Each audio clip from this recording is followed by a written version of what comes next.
हे कसं काय मंडळी। तो आज हम डिस्कस करने वाले हैं इन मराठी। आज हम डिस्कस करेंगे मराठी में। आज डिस्कस करणार आहोत आपण मराठीमध्ये या विषयावरती की आपल्या राज्यामध्ये महाराष्ट्रामध्ये मराठी भाषेविषयी खूप काही हे चालू आहे की ट्रोलिंग चालू आहे की आम्ही नाही बोलणार आहे ते। का नाही बोलणार? बोलायला पाहिजे ना। आपण महाराष्ट्रामध्ये मराठी यायलाच पाहिजे मराठी। का नाही येत? का शिकत नाहीये?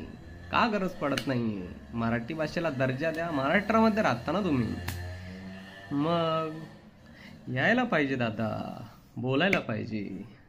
मराठी भाषामध्ये आपुलकी आहे, जिव्हाळा आहे, आपलेपणा आहे। तर मराठी भाषा यायला पाहिजे। मला अभिमान आहे, मी मराठी बोलतो, मी मराठी माणूस आहे, मी मराठी मुसलमान आहे म्हणून। तर माझी मराठी अशी शुद्ध आहे ना, खूप शुद्ध आहे। आणि मला अभिमान आहे त्या गोष्टीचा की मी मराठी एवढ्या स्पष्टपणे बोलतो